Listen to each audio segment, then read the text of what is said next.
Running low on groceries? Why not visit realvalueiga.com and experience our new online shopping platform? Place your order, then go out and enjoy your day to spend more time with friends and family.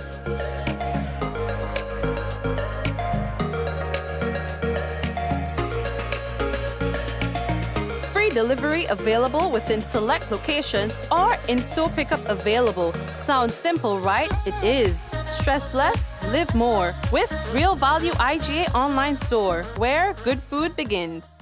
Affordable quality products delivered to you via superb service. We are superb distributors, wholesalers and authorized agents for trusted products you know and love, like Rika Juices, Pure Heaven products, Bibin diapers, New Bright laundry detergent, Allegra pasta, and more. Contact Superb Distributors at 435-2948 for superb quality and service.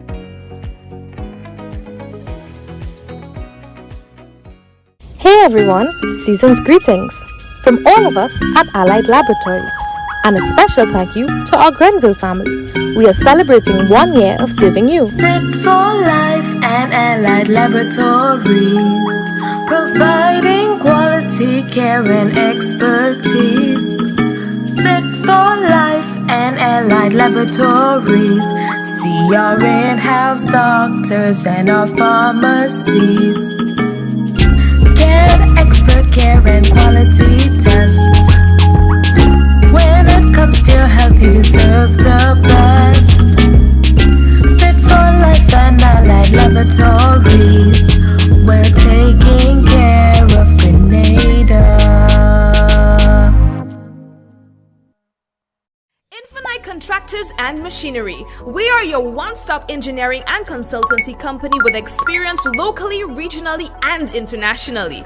We provide excavation services and engineering consultancy, construction of residential and commercial structures, civil works such as drainage, retaining walls, roads, concrete patio services, paving services, concrete driveway services, remodeling and renovation, painting services, styling services, and so much more. Ask about our rental services of excavators, heavy equipment, metal formwork, and steel prop. Contact us today via telephone number 537-9675 or email infinitecontractors19@gmail.com.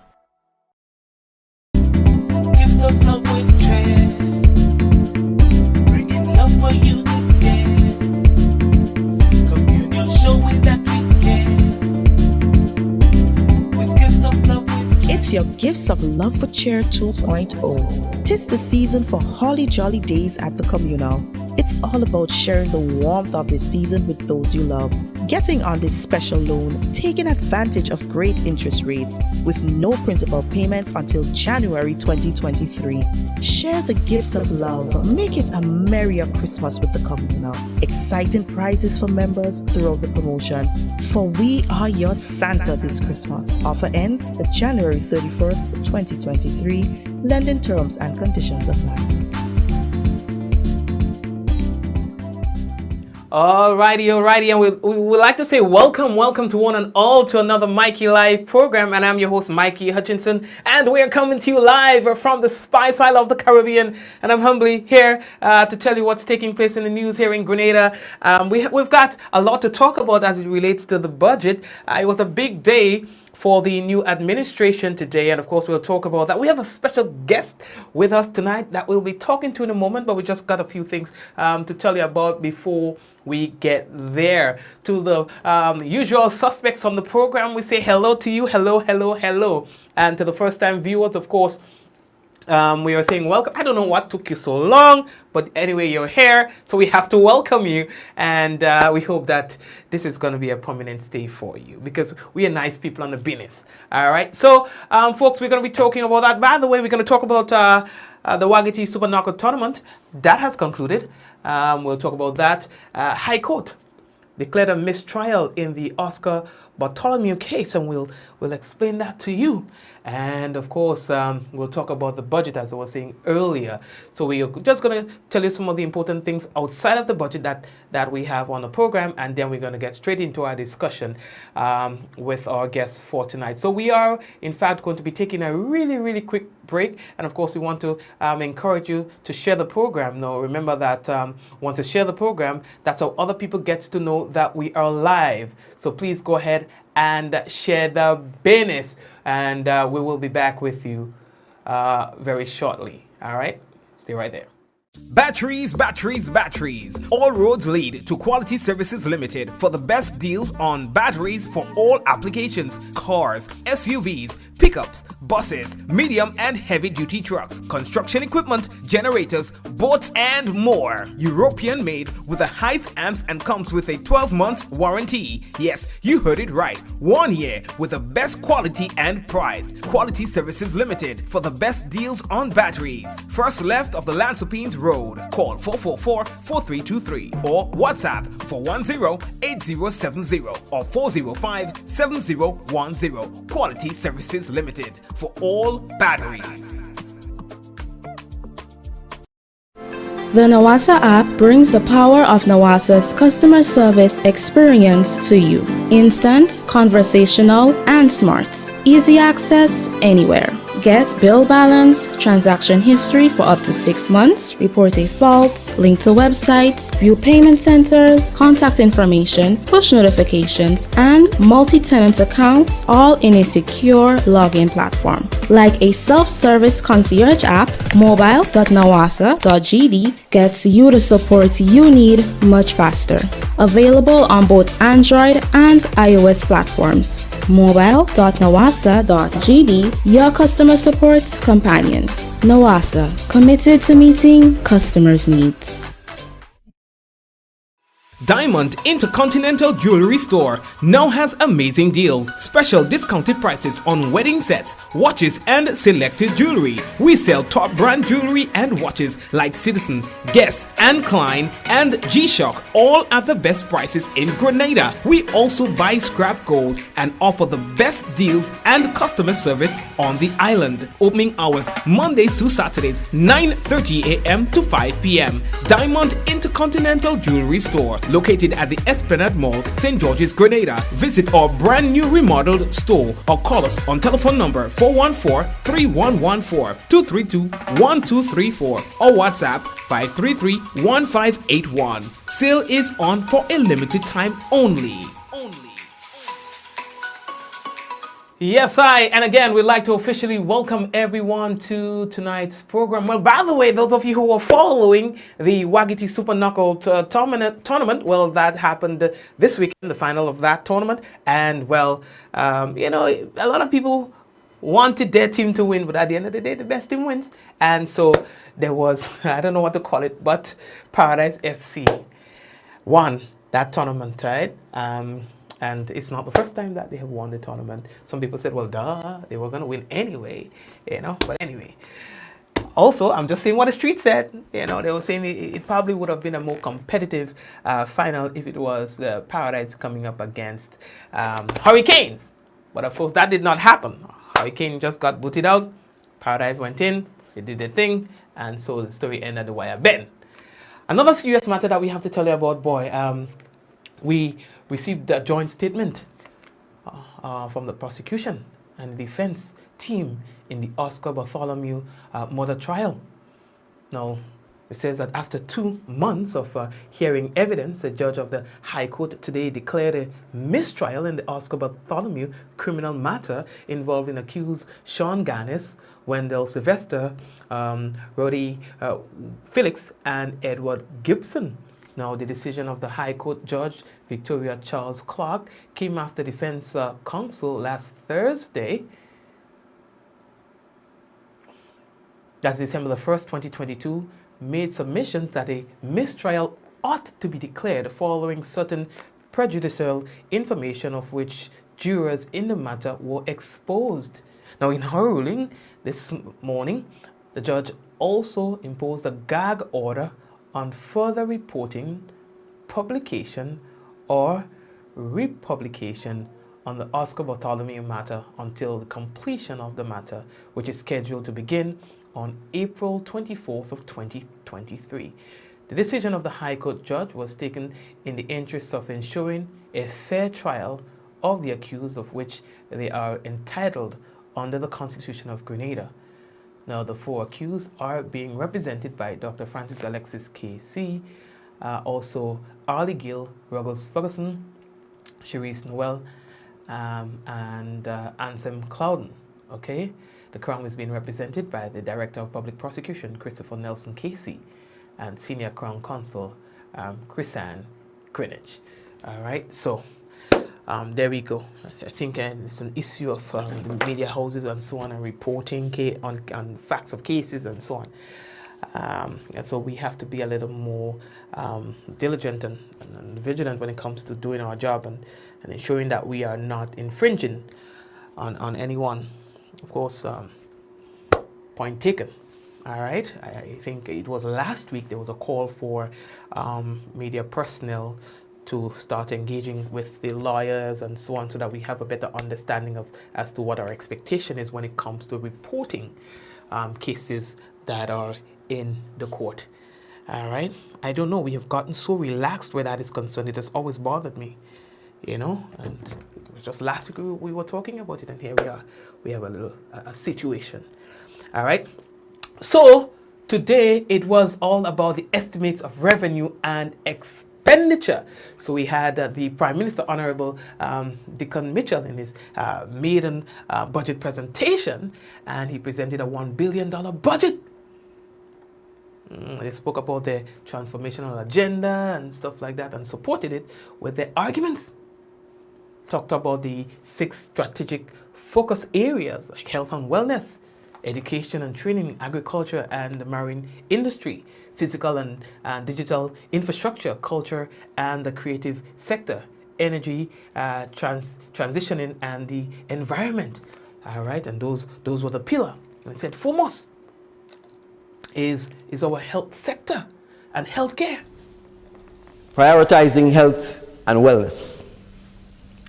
Mr. Speaker, transforming our healthcare system is the single most important priority for this administration. Our ultimate goal is to transform Grenada into the health capital of the Eastern Caribbean.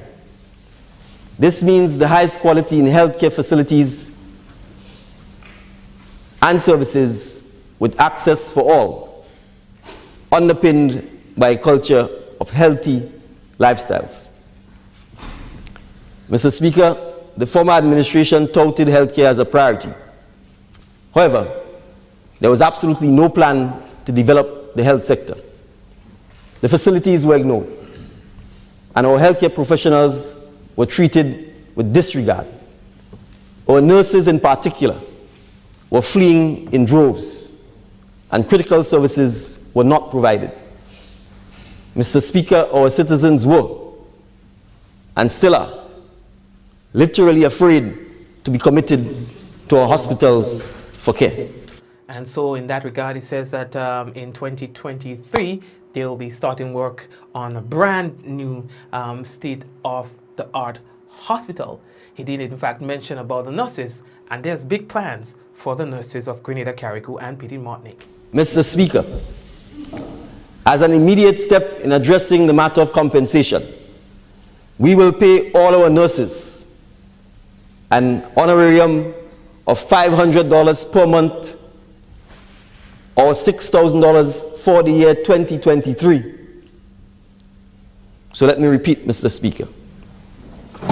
We will pay our nurses an honorarium of $500 per month for the next 12 months commencing January 2023.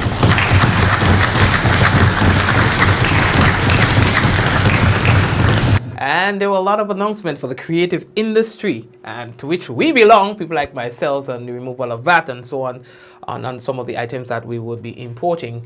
And a whole lot spoke about the energy sector, transformation of the energy sector. And of course, so there's a vast amount of things that's been mentioned here. And I don't think this requires a monologue. In fact, I think that requires the dialogue with people who have been there. And we are so fortunate tonight to have with us Mr.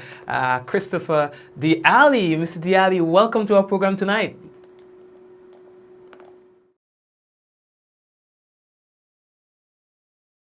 Mr. Allie, are you there?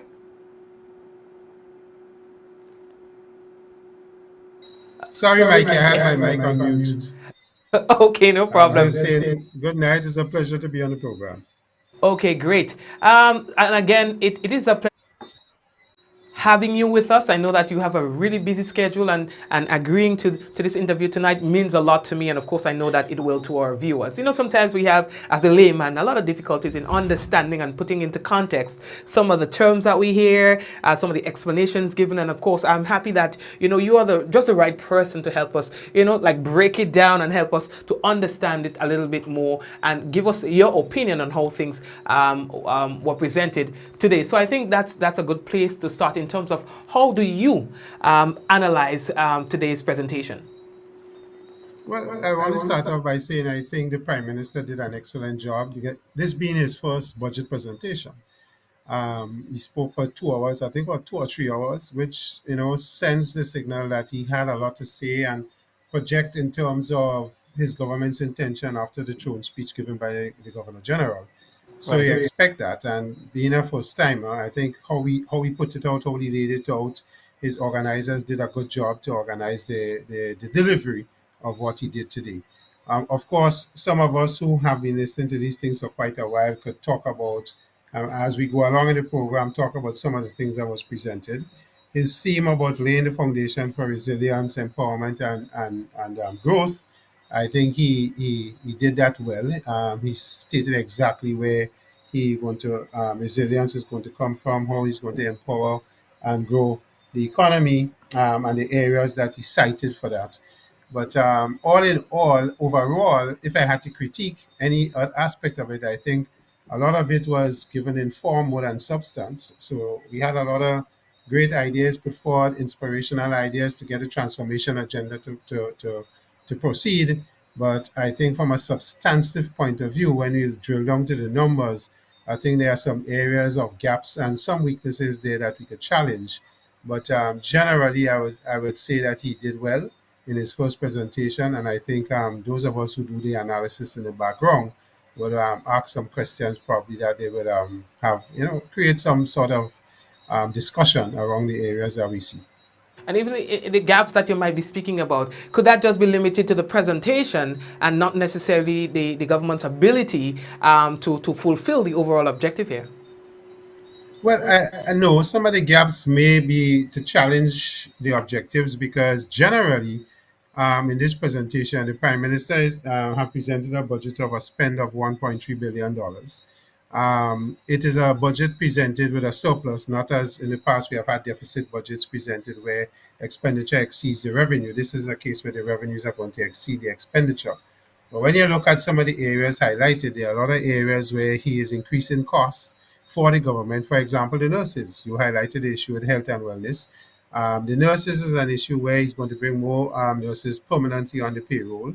He's given them this honorarium of $500, and that's an interesting word of using the word honorarium and what it means and the implications. But that being said, you know, so there is going to be additional cost added, excuse me, to the payroll for the government service. And I understand the need to keep our nurses and to do what we have to do there so we can improve the health sector. So that is going to be one of the things. He said that in the budget that the Financial Responsibility Act is back in play in terms of the suspension because of COVID has now, they're going to go back to the guidelines and the limits set in that. So, for example, GDP, salaries and wages of the public sector should not cost 9% of GDP, and that is one of the things in the FRA. So you would expect that there'll be tighter control of expenditures. But again, in the budget, you see a lot of areas being put forward for increased spending. And I'm not sure how the revenues are going to come to match that. So some of us who will drill down into that will have some concern there. The Prime Minister did mention about the nurses were living in droves. I've had the opportunity to speak to a lot of nurses as well, and it seemed to be a consensus across the board that if something is not immediately done to keep nurses motivated, then we'll have a crash of the health sector. So could this be, I mean, just looking at the overall objective here, could this be a strategy that is needed to keep the nurses motivated and to get the nurses to come back into the and have confidence into the system again, so at least that we don't suffer the fate that everyone has been talking about so far? Well, he mentioned two things: the work environment and, of course, the pay our nurses are getting in our situation. But this is not singular to Grenada. This is widespread in the OECS and the CARICOM. They are hunting for nurses. The US, the England, and those advanced nations are hunting for nurses right throughout the region. The Canadians offering special packages and so on. So it is a situation where there's a general, nurses not taking up the profession as before. And so they're coming to our Caribbean countries to attract them to these advanced economies, offering better pay, offering better working conditions, and so on. So we have to compete with that to start with. And that is not easy for an island state. That doesn't mean that we shouldn't provide the best for our nurses who decide to stay in terms of a safe environment, a conducive environment for work, and a decent pay for their duties that they do. So there's no excuse for that. But I believe that he did say that, and it is a challenge for all of us in the Caribbean islands to keep our nurses and to ensure that we have a health sector that could respond to the needs of our people from the point of view of having nurses to serve. Doctors is one, but the nurses do the brunt of the work, walk in the wards, ensuring medications are delivered, patients are comfortable. They do the brunt of the lifting in the health sector. So we have to find ways to protect that at least and keep them relatively happy. You can't stop a man from going anywhere he wants to go and offer his profession. And that is one of the challenges we all face. Mobility of jobs and around the world has gotten smaller. So, it's really an issue of how best we could keep it. And this is a try to do it, and you have to applaud that. Okay, great. While we're on healthcare, we hear of a brand new state-of-the-art hospital.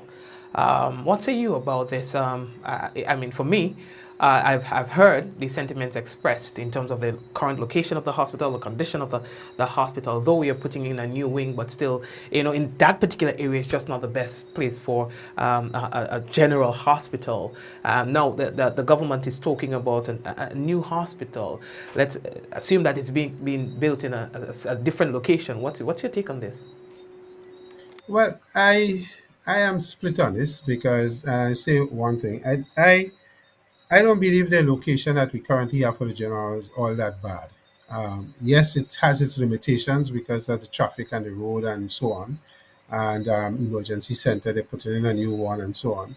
But it is not the worst location. It is located close to the sea. If we want to do a helipad and bring patients in by helicopter, if we transition to that one day, it is a perfect location for that. Going further inwards, to put a location has its positives and pros and cons as well. And we could sit here and dilate on it. But I just want to raise one other thing, Mikey. We have a brand new facility that was built for us in Guelph. Excellent facility on the western side that was supposed to be handling patients coming from as far as Sotes into on that whole western corridor. And even over from Grenville, you could come over the closure area. And that facility has been well built, well designed, but we up to this day, I don't think the government can fully equip it, both from a human resource and from an equipment point of view to have it fully functional.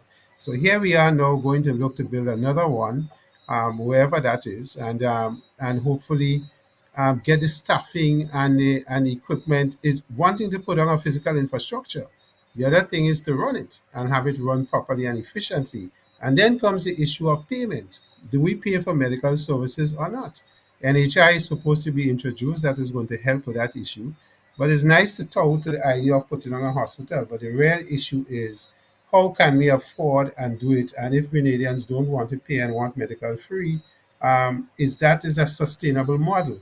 And when we do decide to pay, how are we going to pay and who are we going to offer the services? So NHI being discussed in tandem with these things, I think, is important. And what we have already, we should work with it and see how best we can improve it. I mean, that facility on the western side, I don't know, Mike, if you ever had a chance to visit, you should. It's a massive facility, and it isn't, to my understanding, fully functional. If it working at 30% or 20%, that is a lot. Okay, okay. The idea that we need to eat healthier, we need to consume more healthy beverages and avoid consuming things that will, I mean, that would cause problems for us. For example, for non-communicable diseases, diabetes, and so on, seems to be a concern for this current administration. And so we have seen that there has been an increase in the VAT from 15 to 20% on the carbonated drinks and drinks that have higher contents of sugar, and also the removal of sugar from the zero-rated goods list. This is an initiative, I guess, again, that is aimed at encouraging healthier consumption of food and beverages. What are the pros and cons of this initiative? Uh, Let me say, I support the fact that we have an issue with sugar consumption in our country. I honestly believe that. When I was chairman of marketing board and I saw the amount of sugar that is imported, both brown and white, and what we consume in a country with 100,000 or less people, it is a matter of concern and for the government based on our sugar consumption and the obvious effects of diabetes that happens and is now happening in younger people, children, type 2 diabetes, and that scourge has been with us for quite a while. And to manage that on the health system is not easy through amputations, medications, diet, exercise, and so on. It's a transformation in its own right for people to switch from the sugar. I mean, Mike, remember, we have been a sugar producing country historically for many years. Molasses, we started with molasses. We used to do sugar through the sugarcane industry, exported to England and all of those places. So sugar has been entrained in our genetics for quite a while. Now to change that is going to require a lot of work. So I support, just to go back, I do support the fact that we need to do something with the sugar and the consumption of sugar. However, coming from the private sector, we have a number of industries that are invested. You have the carbonated drinks, the soft drink industry. You have companies like Grenada Breweries, which does a lot of use a lot of sugar in some of their drinks. You have the rum industry, where there is sugar involved as well. So the question becomes to see exactly what the definition for sugary products is going to center around, and understanding how far, how wide that is going to impact industries and products in those industries. That has implications for the government because when you increase the VAT, the price of those things goes up. Companies could argue that their sales will drop, and as such, for the government, indirect taxes like annual stamp tax and corporation taxes and so on can be impacted. But further than that, I think some of these industries may have expansion thoughts in their mind to improve product and improve capacity, and that may now put a spoke in a wheel and they may pull that back. That has implications for employment. I say all of these things because that's the kind of direct and indirect impact that can happen when you introduce these things. Now, you may do the analysis of saying a 5% increase in VAT, what did that cause for the prices of these products and what is going to happen. So we have to do the analysis. And Mikey, I'm speaking here tonight and I forgot to mention to you that the budget presentation comes with a number of documents, medium strategy paper, risk analysis and all of that. I haven't seen those. So I am talking primarily from the speech that was given today by the Prime Minister and analyzing it from that point. Sometimes you see these documents and understand why the government has gone where they have gone. Some further analysis may be present in those documents. So we're going to have a deeper, better discussion. So I am saying that just on the surface. Right. So that I just want to put that little caveat there. Okay, okay. All right. The national insurance. I know we don't have much time, so we just have to go into some of the highlights. The NIS, and we've been hearing about the NIS for a while, and that if something is not done immediately, whether it be the increase of contribution or the extension of retirement age or so, then in a matter of years, 5 or so years, we can find that the NIS collapsing and something needs to be done immediately. This government has come up with a plan, 0.5% increase in contributions, both from the employee end and the employer end. Would that stop the bleeding, or would it buy us at least some time to at least implement some more long-term or sustainable measures? Well, I support the move from the point of view that all national insurances across the region, social programs are having difficulty maintaining and maintaining their longevity and sustainability over time. And it is because of the dynamics in the work world, is how it's changing.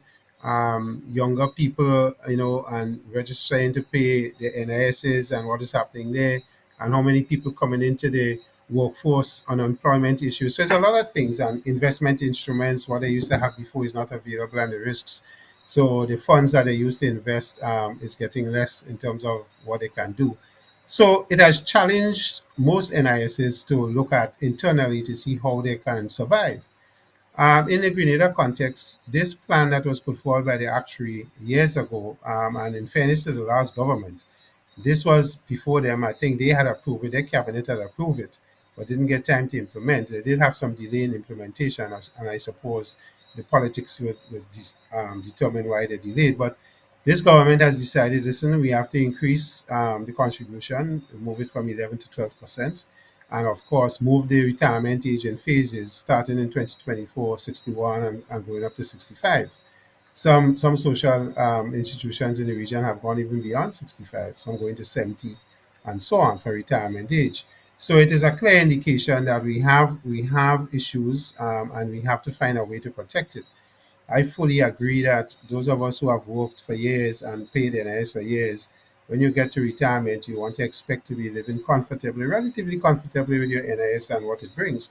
But it's deeper than that, because NIS also provide a lot of social benefits, funeral and sickness benefits, maternity benefits, and all of that. So as a nation, we need to ensure that that institution remains strong.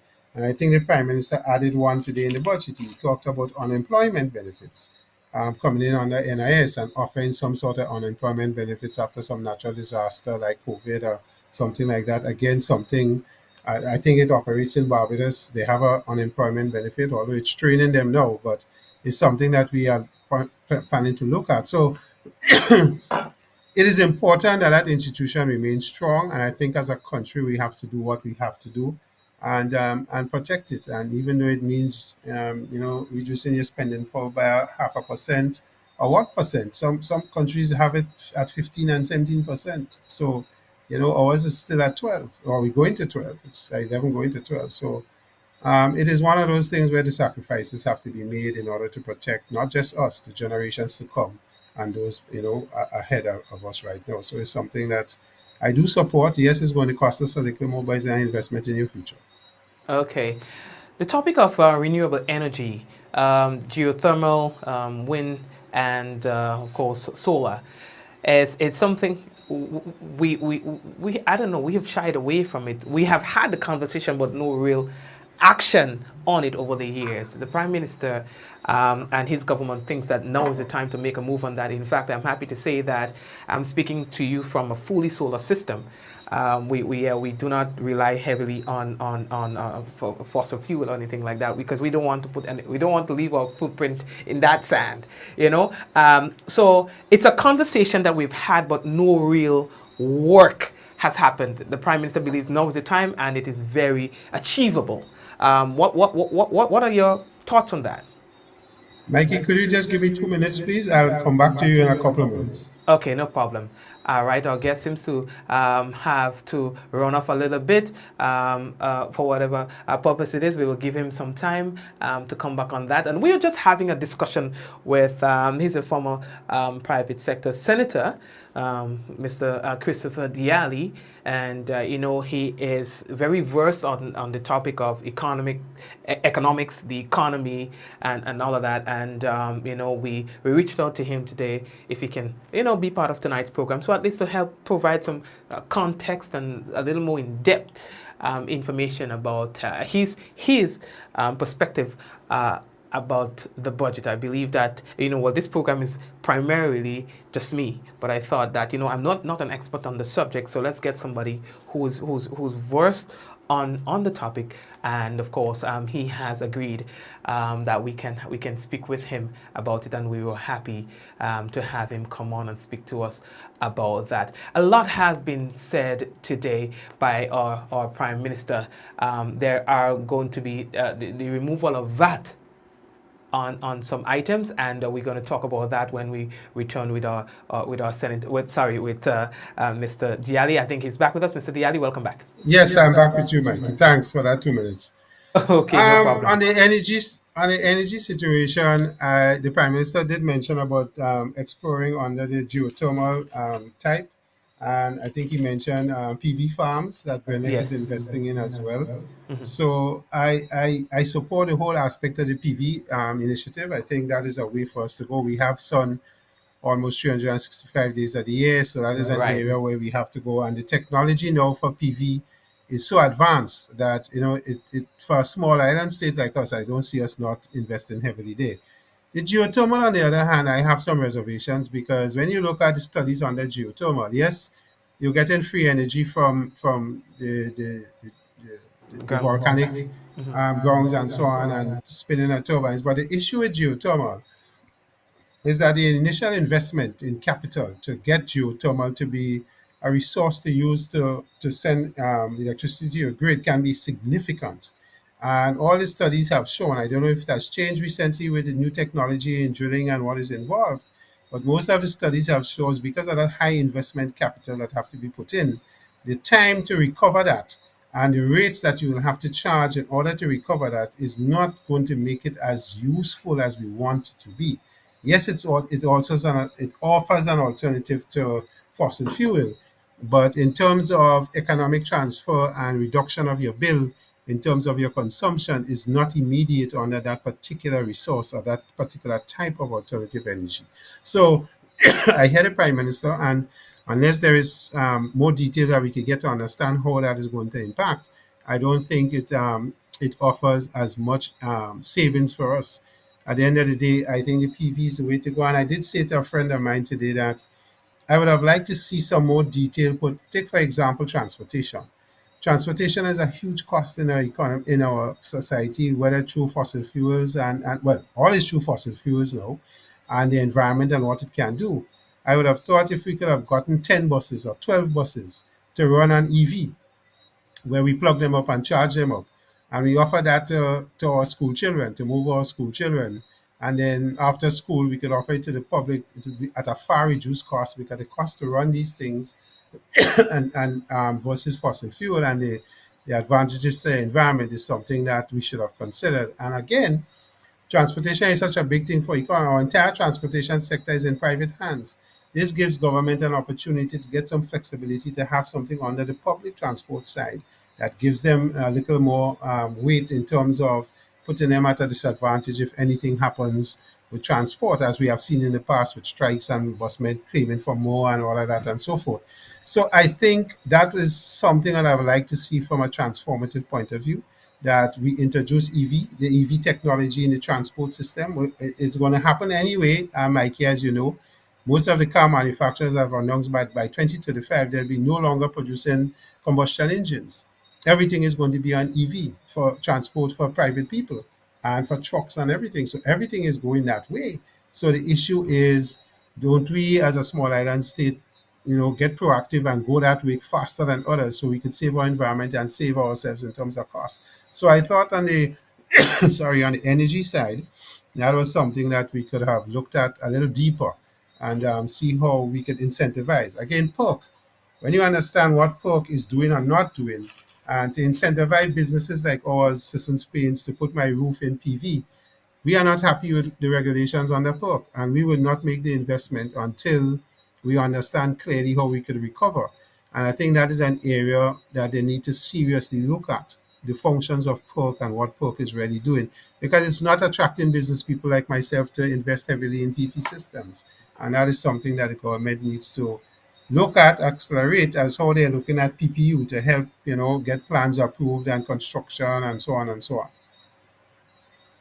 And mention it as just for the clarity, just to clarify for the viewers, Mr. Diali is also the managing director of Seasons Paint, and the abbreviation PERC is speaking about the Public Utility Regulatory Commission, the PRC. That's right. Okay. That's right. The Prime Minister did mention government buildings and so on going PV.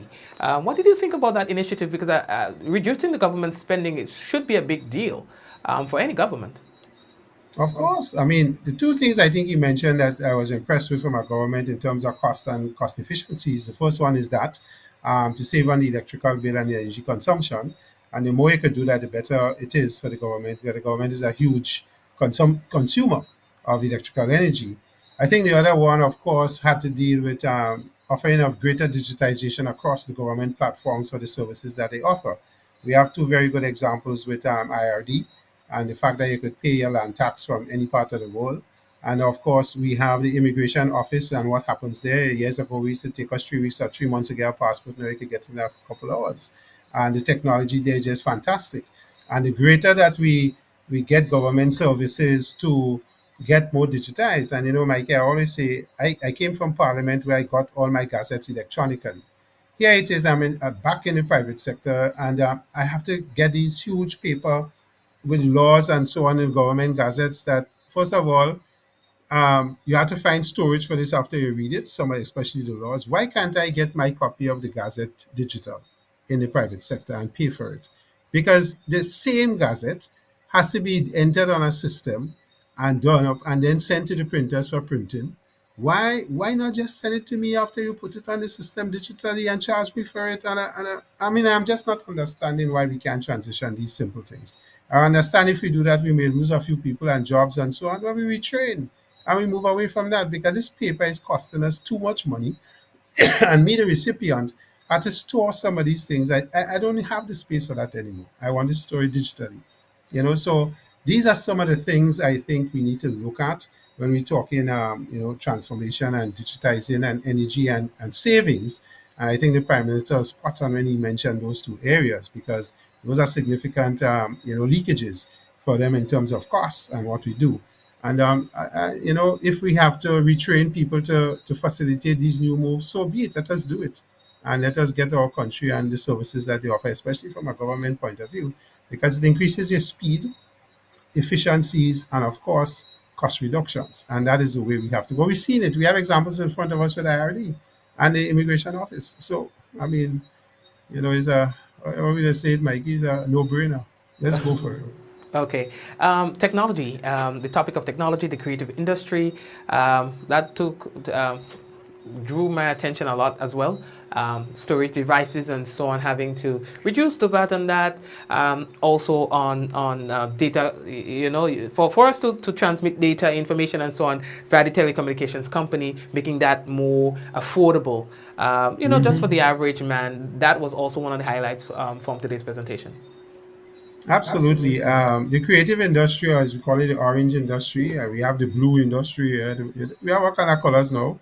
But the creative industry is clearly an area that has been untapped for quite a long time. When you look at Jamaica and what they have done with reggae, and where they have put reggae, of course, they had the iconic Bob Marley do it. But that has created quite a revenue stream for the country, whether it's through indirect tourism or these artists making international hits and what's happening, and the money is coming back to your country and developing.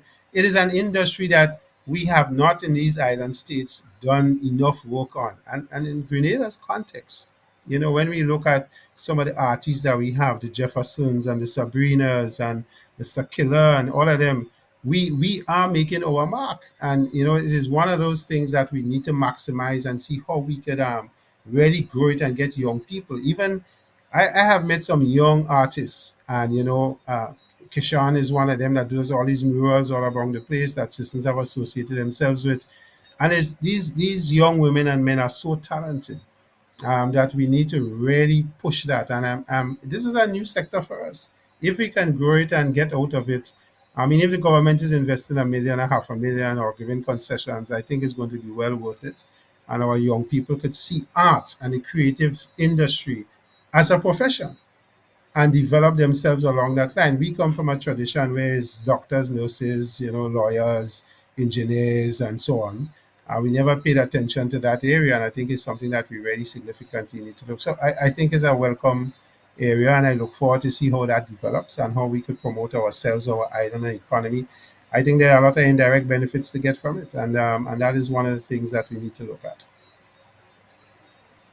The Prime Minister also proudly boasts of the agriculture and fisheries sector, $54.3 million, and that represents an increase from previous allocations to the agriculture and fisheries sector. What say you on that direction? Well, I am going to go back and give you some thoughts on the. Okay.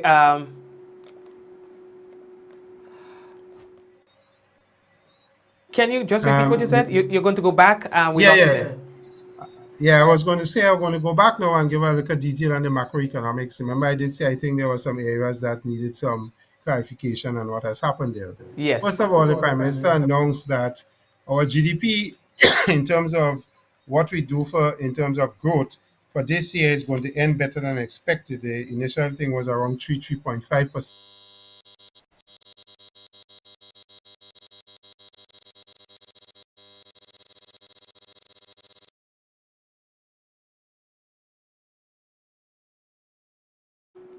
Mr. Diali, I'm not sure we probably lost your audio a bit. I'm not hearing you clearly. Yes, I'm not sure. Let's try that again. Yeah, we lost your audio a bit. Yes, I'm not sure why you're connected properly, but we have lost your audio. I'm not sure if the batteries might have died from your headpiece. Yeah, I'm not too sure, folks. If you can, probably you might want to, once you hear me clearly, you might want to exit the call and re-enter. Probably that will solve the problem. So, folks, we're just having a conversation here with Mr. Christopher D. Allie as we just get ready to wrap up our discussion for tonight. Just talking about, some highlights from the budget presentation. All right, and he was just about to provide a little bit more detail on a point that he made at the beginning of the program. So we will hope to have him back pretty soon so that he can make that point before we start our wrap up of tonight's program. Again, we do encourage the dialogue on the chat. I wish we had set it up in a way that we could have, take some questions. Probably that one kind of flew over my head a bit. Maybe next time around we will be able to do that. And so I apologize for not, not thinking about that before. I think it probably would have been a good idea to have an interactive session where you as well can, ask some questions. We have lost Mr. Diali's audio, so he's attempting to re-enter. And so once we are able to have him re-enter, then we're going to continue on our program for tonight. One of the things that the Prime Minister stated that in making life easier for its citizens, one of the things that his government is going to do is going to be removing VAT on a list of items. Here is the Prime Minister. As a government, we will do what is necessary for as long as it is necessary to shield our citizens from the devastating impact of high prices, especially on food, fuel, and other necessities. Therefore, Mr. Speaker, in 2023, the following additional cost of living and other relief measures will be rolled out. Mr. Speaker, we will exempt VAT on the following food items and other necessities effective February 2023 until December 2023. These items include 1. Soya chunks, 2. Veggie patties, 3. Olive oil, 4. Canola oil, 5. Soybean oil, 6. Sunflower oil, 7. Coconut oil, 8. Red kidney beans, 9. Black eyed peas, 10. Lentil peas, 11. Hand sanitizers, 12. Adult diapers, 13. Baby diapers, 14. Toothpaste, 15. Toilet paper, 16. Bathing soap, 17. Laundry soap, 18. Sanitary napkins, and 19. Condoms.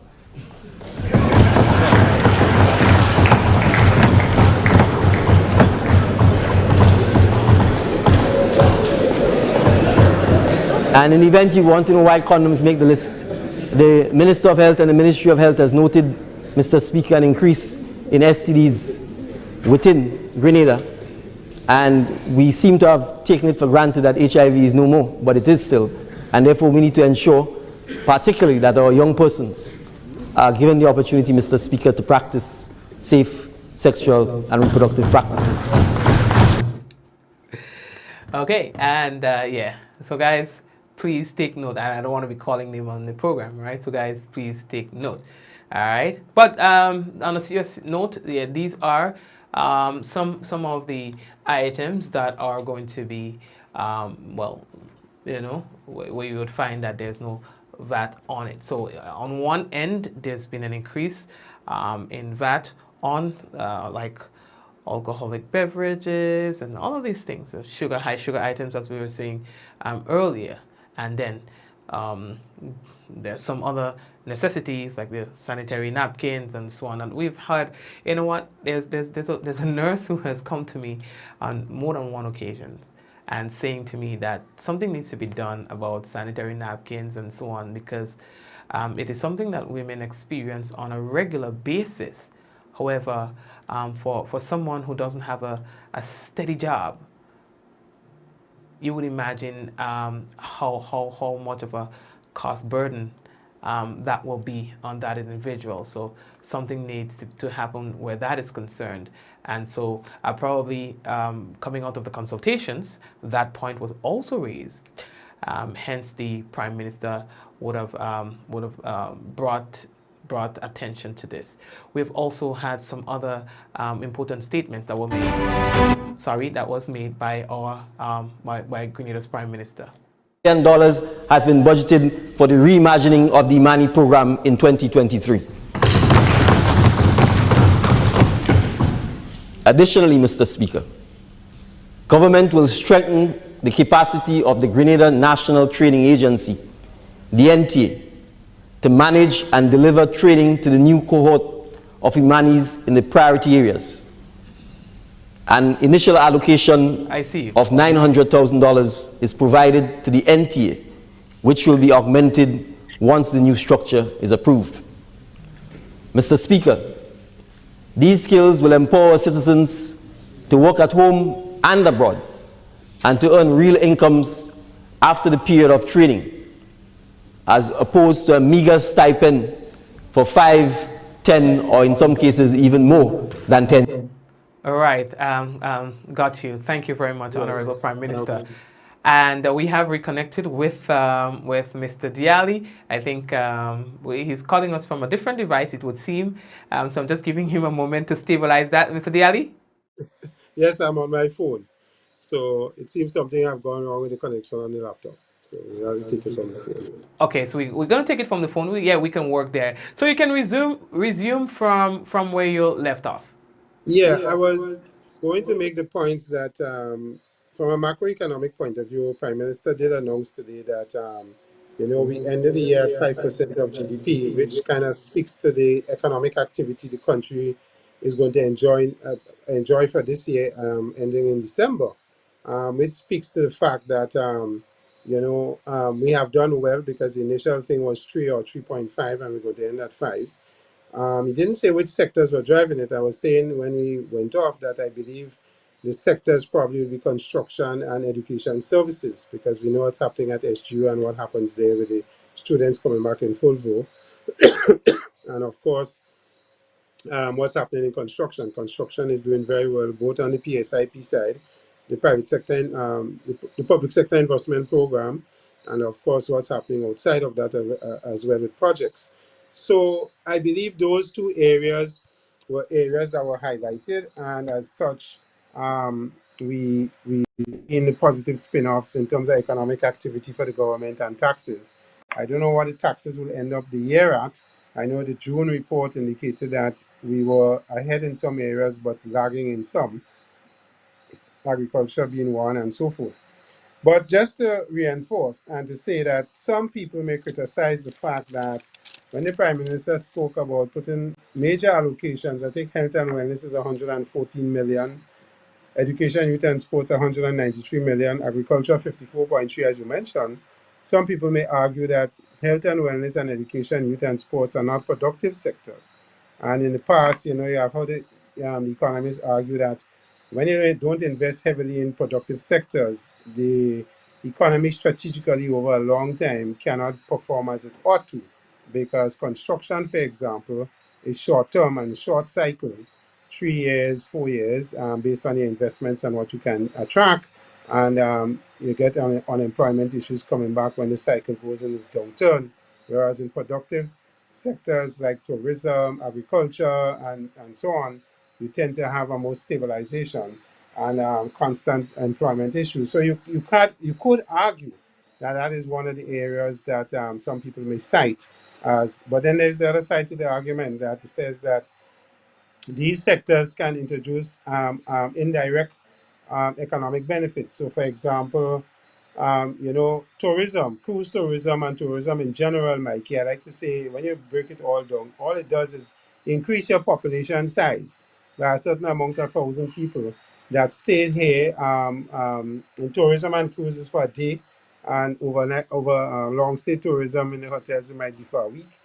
But SGU, when they bring in students, they're here for 3 years or 4 years, depending on the program.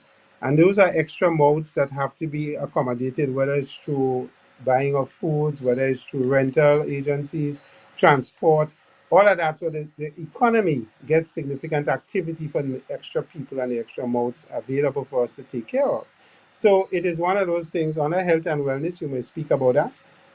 You may bring in hospitals, or the new training hospital may bring in medical tourism and all of those kind of things, and it can develop into a situation where it can help the economy. What we have not heard is what is the projected growth for 2023, and I keep going back to saying that I haven't seen the other documents. It's probably in the medium-term strategy paper, and that will predict 3 years, 5 years ahead.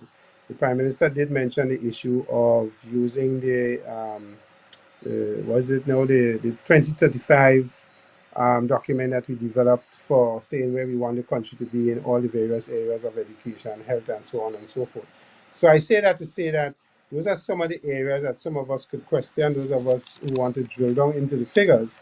Agriculture may complain, and I'm going to be interested to hear what Senator Rodriguez have to say about his allocation of 54.3 million. And of course, when we talk about cost of living, I think some of the issues that you mentioned there, Mikey, dealing with mobile and broadband data from 20 to 50%, there's a drop to encourage mobile. Exemption of VAT on certain items, food items, peas of various types, oils of various types, adult diapers, toiletries of various types, sanitary napkins and condoms on some of these areas. Keeping that LPG at 20 pound at $40. However, we did see some increases. The reintroduction of the petrol tax from 0 to 350. It used to be 550, so it's still not at the significant level it was at. The increase in excise tax on cigarettes and of course alcohol. Again, hitting the alcohol industry both from a sugar point of view and from an excise point of view. So that is an area that I'm sure they're going to be pushed back from those industries. But the interesting one for me was the reintroduction of VAT in terms of no environmental levy on electricity based at consumption between $5 and $10, and on water between $5 and $10. So we are going to see an increased taxation on water in terms of the environmental levy that we have to deal with. And some people may argue, why environmental levy on water? What is it that water is doing that that is causing a damage or a concern to the environment? So, those are some of the questions and some of the areas I suspect discussion is going to happen over the next few days. I think CBI and the use of CBI is a welcome thing. I like to see them get more, focused on what project CBI. Right now, CBI has been only in the accommodation sector, and probably we could introduce them in things like medical services, building health and wellness, channeling projects in CBI in different areas of the government. IT is one. How could we generate pharmacy is one. How could we generate CBI to raise funding for those type of projects? So I think there's a lot of room for those discussions, but yeah, there are some areas that could encourage conversations, because Prime Minister did say to move broadband from 20 to 15 is costing 3.3 million. To move VAT on electricity from 15 to 7.5% is costing them 3.7. The petrol tax is costing them 18.8 million. And maintaining the LPG at $20, you say it right now based on oil price should be 70, is costing them 7 million. So when you add that up, you're getting what 10, 13, about $30+ million the government is going to be losing in revenues. And then you have to contend that we're increasing costs. Education in terms of school fees is being projected to be free up to tertiary level.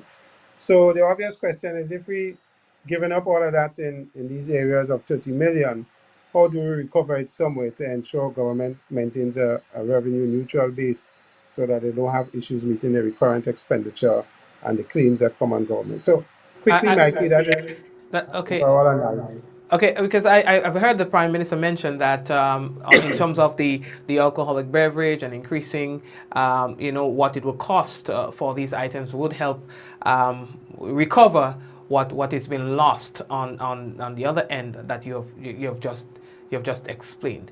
And on the point of growth, I believe I read somewhere where the projected growth is somewhere within the range of 3.6% for 2023.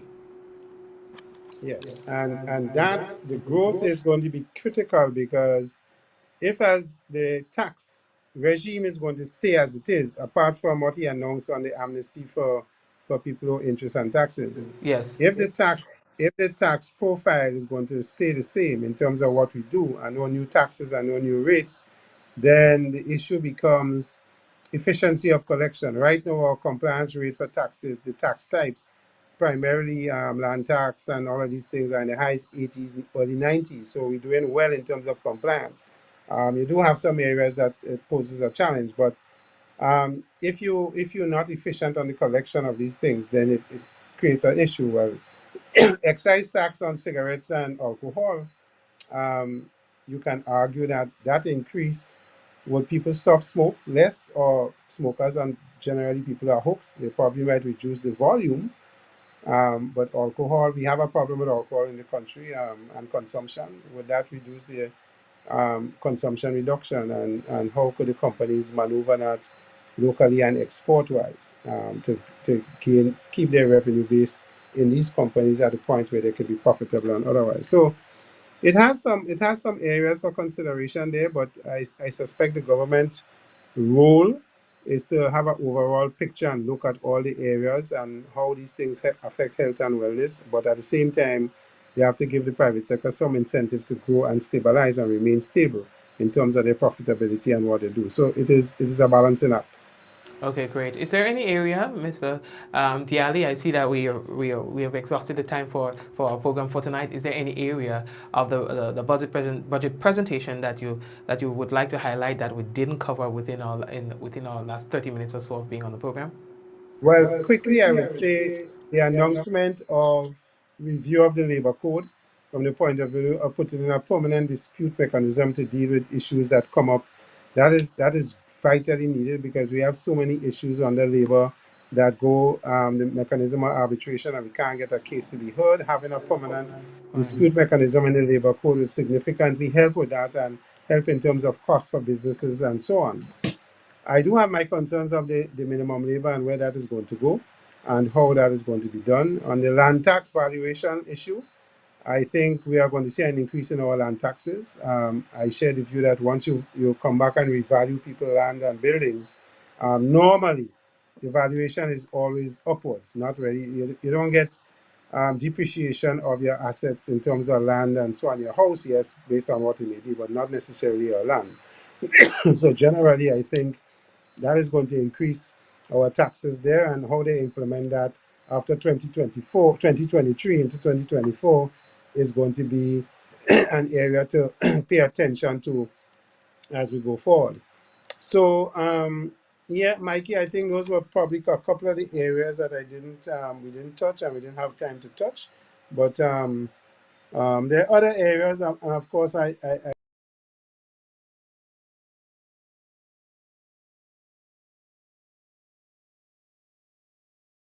Mr. Dialli disappeared.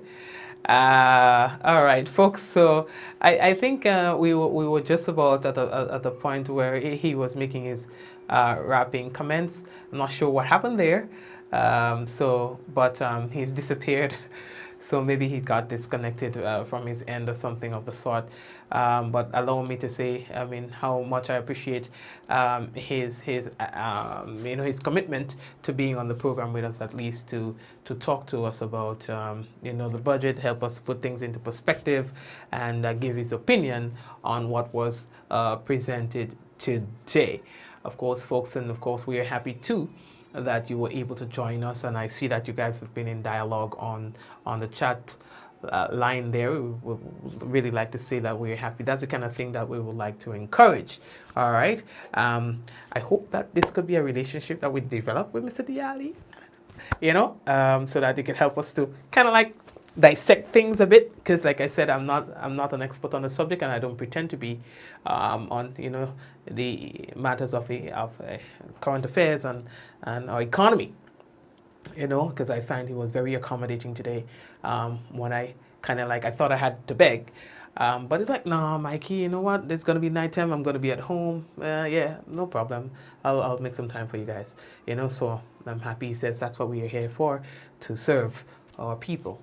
And so he's decided to do that for us tonight. So I'm really, really, really appreciative of that. I wish that he had the opportunity to close off properly, but something happened there. I'm not too sure as to what caused the disconnection, but certainly not from my end. Thanks again, Mr. Dialli. If you're watching, we appreciated you being on the program. What I want to do is, for this moment, take a quick break. When I come back, we will have for you the national report, and we will also have the weather. Stay tuned. We'll be back.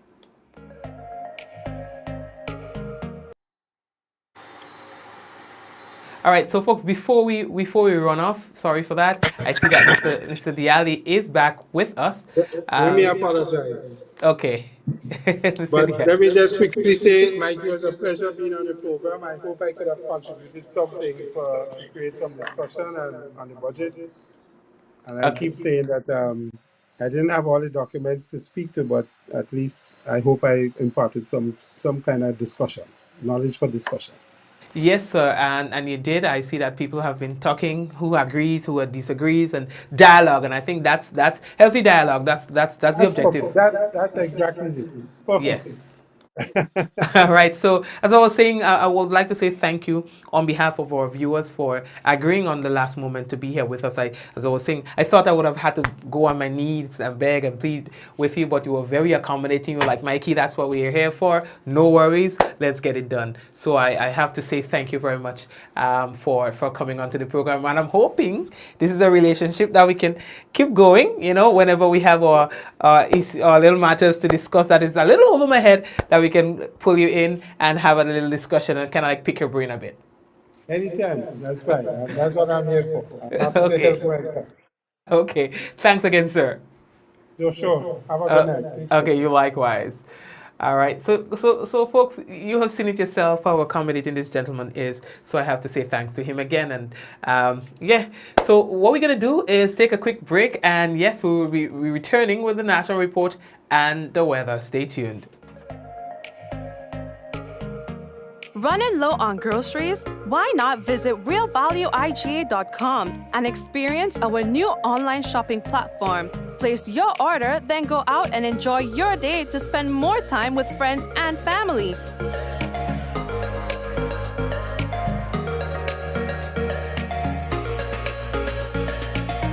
Free delivery available within select locations or in-store pickup available. Sounds simple, right? It is. Stress less, live more with Real Value IGA online store, where good food begins.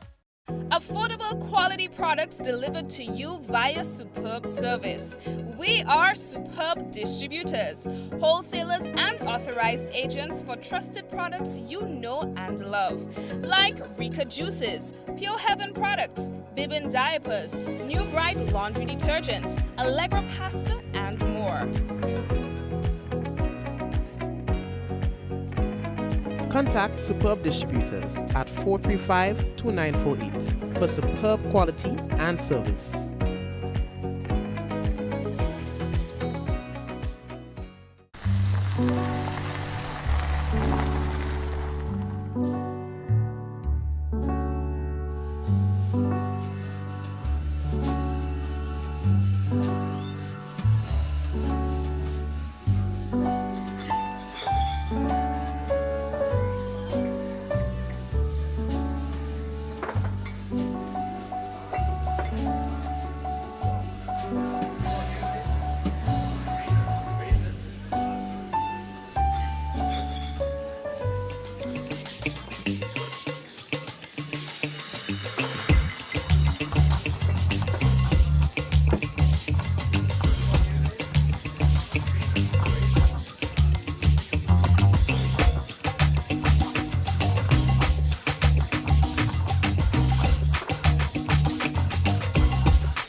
Hey everyone, season's greetings from all of us at Allied Laboratories, and a special thank you to our Grenville family. We are celebrating 1 year of serving you. Fit for life and Allied Laboratories, providing quality care and expertise.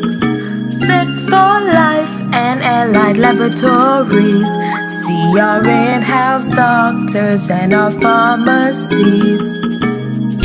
Get expert care and quality tests. When it comes to your health, you deserve the best.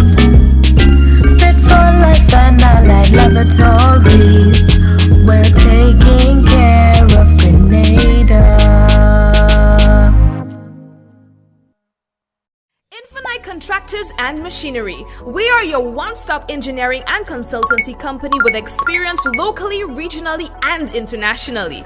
We provide excavation services and engineering consultancy, construction of residential and commercial structures, civil works such as drainage, retaining walls, roads, concrete patio services, paving services, concrete driveway services, remodeling and renovation, painting services, styling services, and so much more. Ask about our rental services of excavators, heavy equipment, metal formwork, and steel prop. Contact us today via telephone number 537-9675 or email infinitecontractors19@gmail.com. Gifts of love with trade, bringing love for you this year. Communion showing that we care. With gifts of love with It's your Gifts of Love for Cheer 2.0. 'Tis the season for holly jolly days at the communal. It's all about sharing the warmth of the season with those you love. getting on this special loan, taking advantage of great interest rates with no principal payments until January 2023. Share the gift of love. Make it a merrier Christmas with the Communal. Exciting prizes for members throughout the promotion. For we are your Santa this Christmas. Offer ends January 31st, 2023. Lending terms and conditions apply.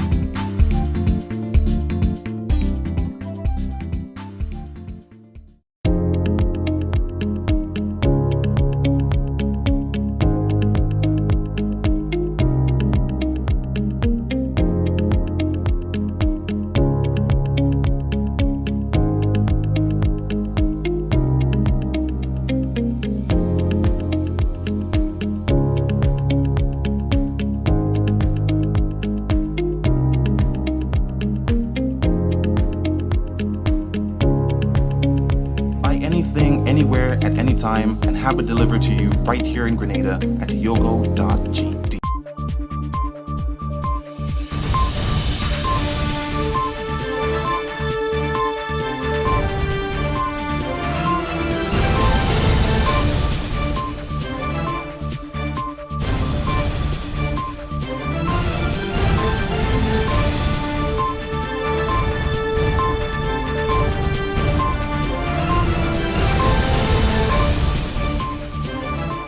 Government presents its billion-dollar budget for 2023 as Prime Minister Honorable Deacon Mitchell delivered his maiden budget address on Monday. We'll have details to this story and more in the National Report.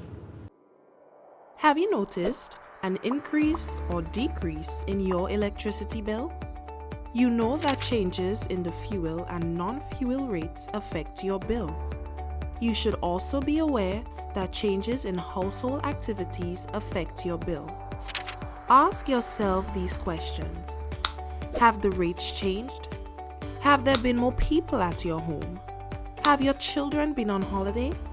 Have you used your fan or air conditioning unit more often to beat the heat?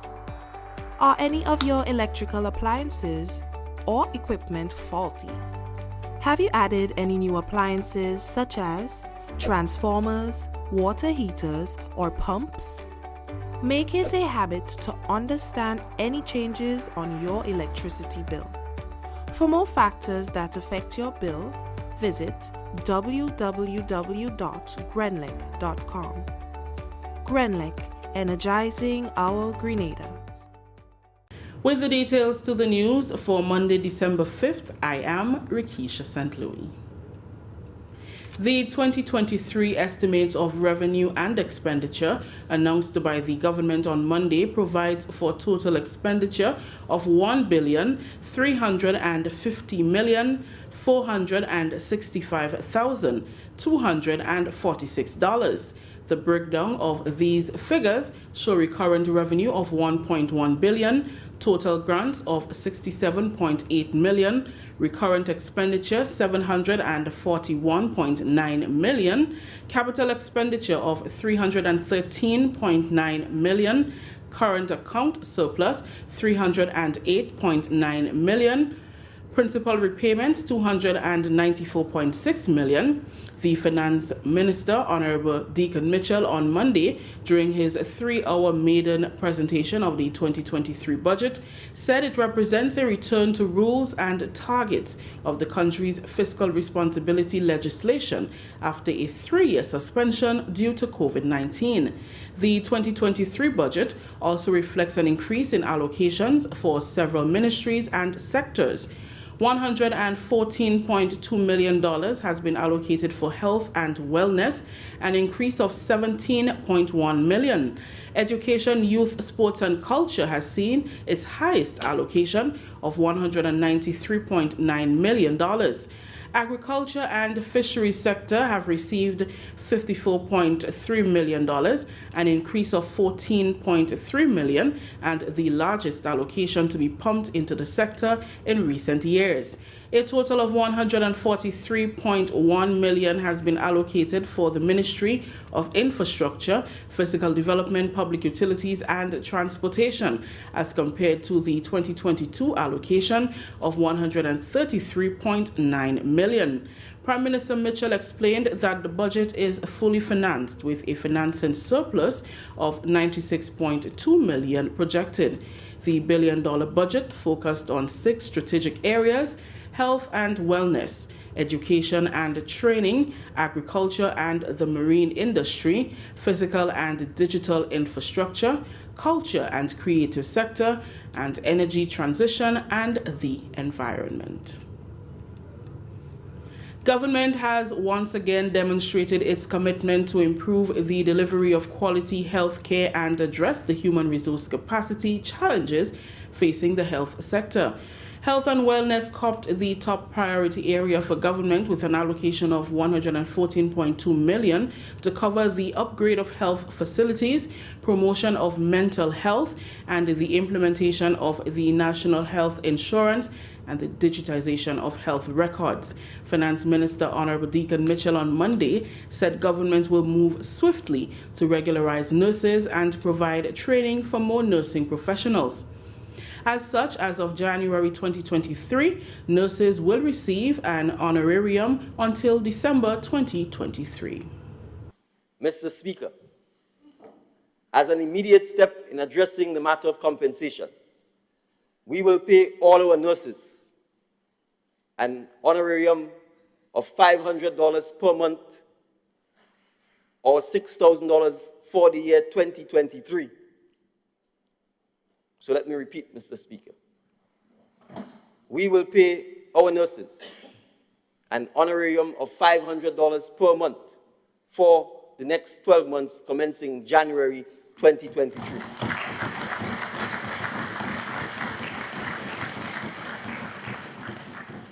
Mr. Speaker, a sum of $4.2 million has been allocated for this initiative.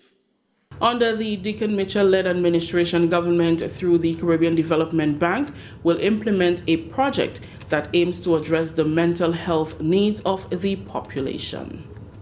Mr. Speaker, the pandemic negatively affected the mental health of many and heightened the risk for people already suffering from mental illnesses and substance use disorders. Mental wellness, therefore, is a priority for this administration. With support from the Caribbean Development Bank, we will implement a major integrated project, the COVID-19 Health Sector Strengthening Project, aimed at addressing the mental well-being of citizens, especially our young people, many of whom are struggling with substance abuse and psychological challenges. To this end, Mr. Speaker, an allocation of $500,000 has been made for the Carlton House project in 2023. This is the National Report. The news will continue after the break. Grenada, the time for the national census is here again. Interviewers will be visiting your homes to gather information about you and your family. The data you provide determines budget allocation for health, grant funding for community projects, and government assistance for families and the elderly. The census is required by law, and so is your participation. We assure you that your information will be kept confidential. Do your part. Stand up and be counted, because we all count in this census. For more information about the census and your participation, contact the Grenada Central Statistical Office at 440-1369 or cso@cso.gov.gd. Welcome back. Effective February 2023, government will implement additional measures to manage the cost of living crisis that continues to affect Grenada's economy and many countries worldwide. On Monday, Finance Minister Honorable Deacon Mitchell announced the exemption of value-added tax or VAT on various food items and other basic necessities. The list, which includes coconut oil, lentil peas, adult and baby diapers, and toilet paper, will be reviewed at the end of December 2023. This is aligned with the government's policy to support healthy eating and lifestyles. These items include 1. Soya chunks, 2. veggie patties. 3, olive oil. 4, canola oil. 5, soybean oil. 6, sunflower oil. 7, coconut oil. 8, red kidney beans. 9, black eyed peas. 10, lentil peas. 11, hand sanitizers. 12, adult diapers. 13, baby diapers. 14, toothpaste. 15, toilet paper. 16, bathing soap. 17, laundry soap. 18, sanitary napkins. And 19, condoms. The exemption of VAT on these items is also aligned, Mr. Speaker, with government's policy to support healthy eating and lifestyles. This is in addition to measures that were already taken immediately following the June 23rd general election, when the newly elected government of Prime Minister Deacon Mitchell applied a cap on freight to reduce the cost of food in October for 6 months and extended the removal of VAT and the environmental levy to December 2022. Further relief will be provided to electricity consumers from February 1st. VAT on electricity consumption will be reduced from 15% to 7.5% for all consumers. Effective February 1, 2023, we will reduce the VAT on electricity consumption from 15% to 7.5% for all consumers.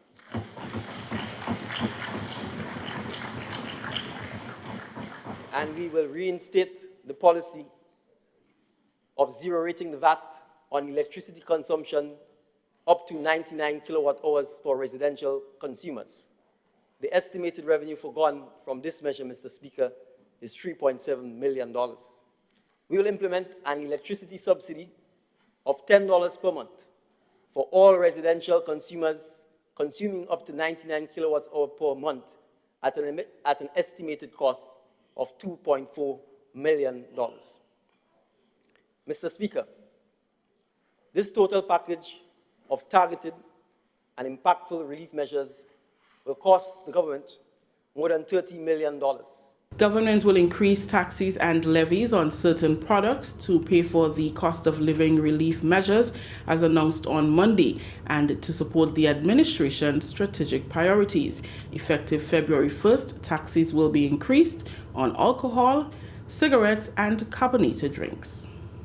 Effective February 1, 2023, increase the excise tax on alcohol from $1.10 and $4.40 per litre to $1.50 and $5 per litre, and the excise tax on cigarettes from 105% to 200%.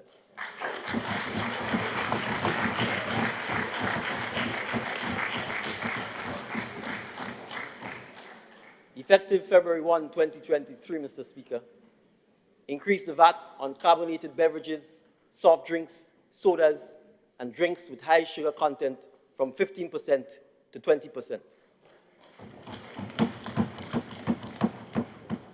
Effective February 1, 2023, reinstate the environmental levy rate of $5 and $10 on electricity consumption as follows. Between 100 and 150 kilowatt hours, a mere $5, and over 150 kilowatt hours, a mere $10.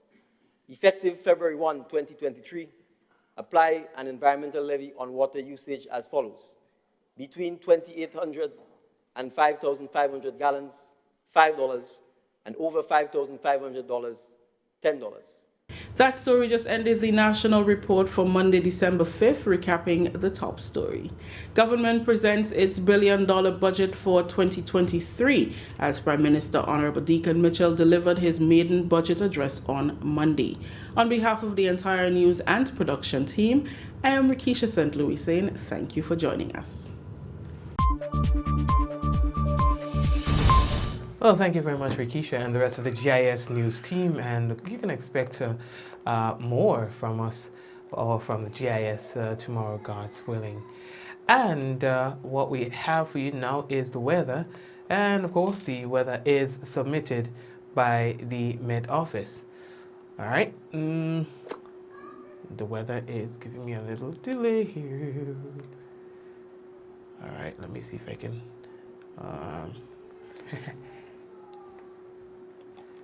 Okay. Right. So again, we want to thank Mr. Allie. I just sent him a personal thank you note on our behalf. All right, good. So the weather for tonight, mostly fair and cool with a chance of few isolated inland showers. Minimum temperature for tonight, 23.5 degrees Celsius. That's nice. And the winds not westerly to northerly at 5 to 10 miles per hour, with variable to calm spells.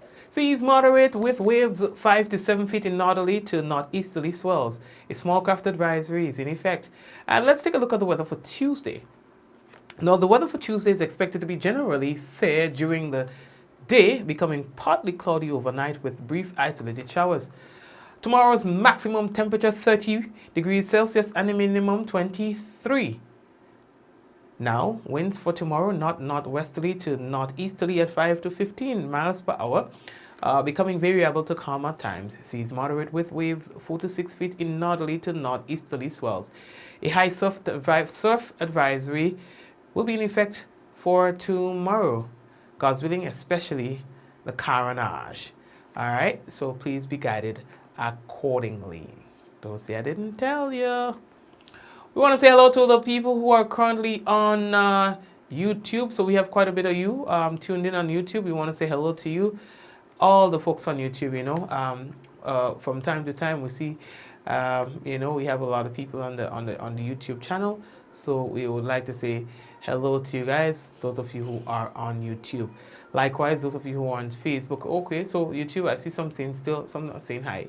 So Rayburn, Suzanne, Sonia, Keith, Anya, and everyone else there, hello. And heading over now to Facebook, we want to say hello to Cynthia, Angel, Java, and the sharing committee. Blessings to you guys. And Jacinta, Eunice, also we have Sharon. Who else is with us? We have, again, a long name thing, Kirin and Monet, hello. And Pearl, hello. Pearl. And Rebecca, how are you doing, Rebecca? And Lintona and my mom, hello to you guys. Who else is there with us? Sue, oh, that's my sister. Hi, how are you? Well, glad that you're on with us tonight. And the rest of the family. So I have my two sisters here, Lintona and Sue. And Vicky and Velma, hello to you as well. All right. And may God bless you. Yes, Kirin, I see that you guys did an amazing job. We have Anne also tuned in. So Anne, hello to you as well. Who else is with us? Adonna, hi Adonna. Blessings to you, Adonna. And Yvonne, I see that Yvonne is with us too. So hello to you, Yvonne. Thank you for being with us tonight as usual. So to the usual suspects and to the first time viewers or those of you who have hibernated from the program and has resurfaced, hello to you as well. The people who are there and they're not saying nothing, they're not saying anything, they're just quiet. We know that you're there as well. Javad, what's going on? All right, so we know that you're there as well. So for those of you who have not yet shared the program, I'd like to encourage you to please go ahead and do so, because remember that sharing is caring. And when you share, that's how other people get to know that we are live. So go ahead and you know what we say, share the business. Let somebody know that the program was on. So folks, until we meet again, and again to my sisters and to the rest of my family, hello. April, I see you. All right, blessings to you. So let's go! In 5, 4, 3, 2, 1. We all say, Ja! No! And Maria, hi. Good night to you as well. So we're touching base again tomorrow, God's willing, and I'm hoping to see you. We've got some lives to do tomorrow and some other lives to go through for the course of the week. So prepare yourself for that. So we're telling you all, you make some time for us, all right? So anyway, guys, rest well. God bless you.